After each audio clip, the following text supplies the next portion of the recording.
Hi, I'm Chris Kepler, and welcome to Does This Happen to You? I'm an actor, voice actor, audiobook narrator, and writer. I love telling and sharing stories about the strange experiences my friends and I have while doing mundane things like grocery shopping.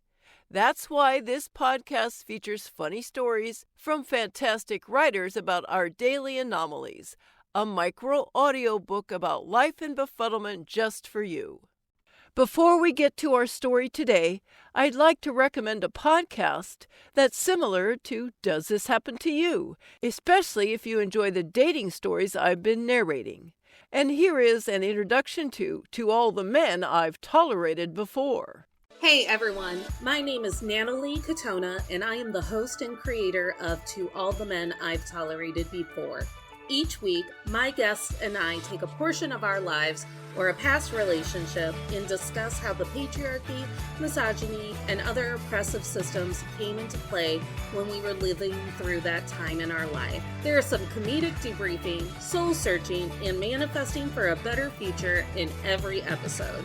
Smiles are for joy, not tolerating, and we'd love for you to join us in all of our joy on Team Tolerator. To All the Men I've Tolerated Before can be found wherever you find podcasts. Our story this week is from Jean Campbell, who you'll find on Medium.com, and here is The Real Reason People in the 1970s Were Thinner. Remote controls are a plot to fatten then kill us. I've been cobbling together a 1971-themed office. It started when I bought a set of brown folding canvas chairs secondhand. They sit low to the ground and resemble camp chairs, but they were designed for a swingin' rec room to be closer to that luscious shag carpet. After I purchased a mushroom-themed tapestry with no intention of going retro, I realized I was spiraling into an Austin Powers movie. I knew I had no control and might as well surrender to orange and avocado and paisley and whatever else came my way. I won't go so far as to install the magic of electric blue long-haired carpeting, but the pre-tech era is where I'd rather be. It was inconvenient, but we didn't know it. We didn't miss having remote controls and smartphones. And we were thinner. The furniture is low. I must get up from the floor. My electronics don't have remotes. I have to sashay across the room to turn them on. Remote controls have ruined this country.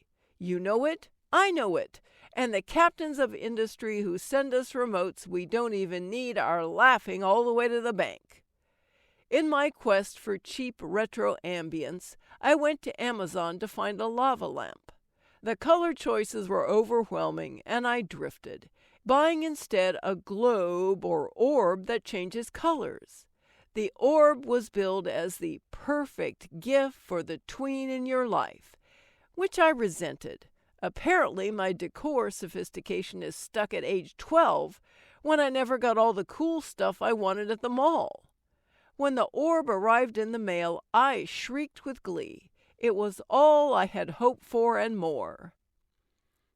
This delightful creation isn't an authentic 1970-era tchotchke by a long shot, as it comes with a charger and a remote.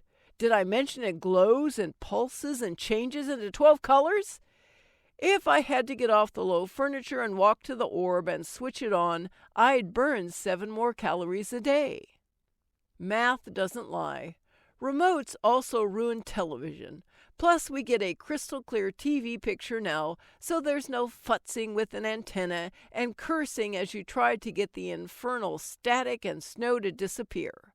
No one attends to their TV in the 21st century. Hell, my husband won't even put the 3 remotes back next to the TV, but leaves them next to his chair. It's too much effort to stand up and walk 6 steps, which would burn 3.5 calories. Our garage door has a remote, the kind you keep inside the vehicle and hit before driving in. We don't park in the garage, but we hit the button anyway because, yes, we are pathetic. We walk into the house via the garage because we can open the door with a remote. Our garage door stopped working last week because it was built in 1985. It's made of solid wood and too heavy for the controller. Now we have to walk into the house through the front door, which burns 8 more calories per trip. So far, I am burning 8 extra calories, but if my mystical orb didn't have a remote, I'd be burning 15 more daily. If I had to change the TV channel manually, I think I could easily up my caloric burn to 20 or more extra calories per day.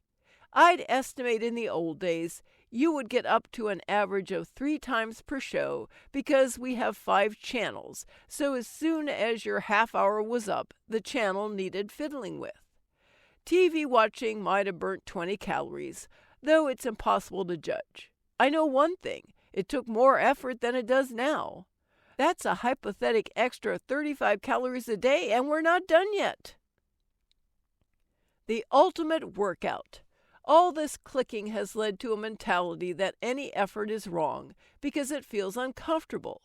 Was wearing scratchy wool clothing wrong just because it was uncomfortable? Certainly not. Was walking to the library wrong because the family only had 1 car and it wasn't usually available for the likes of your candy ass? I think we can all agree it was better to walk, yet we can't go back in time. We're closer than ever to merging forever with machines, and our kids can't function without clicking on phones, remotes, and various screens. The final remote I want to discuss has to do with music. I play records on a turntable, primarily because where I live, records are about $1 each at estate sales. I pay a high price, however, in having to sift through the most horrendous record collections known to man. Jim Nabors sings Christian ballads, polka. Then there are people reading the Bible.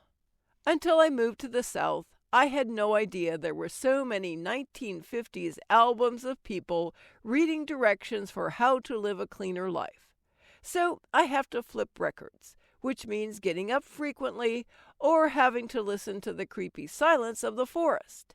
That's another 25 calories a day because I listen to music nearly every day, but ultimately calories are only part of the equation. I'm already burning 60 more calories a day with my new 1970s lifestyle. It ain't just the calories.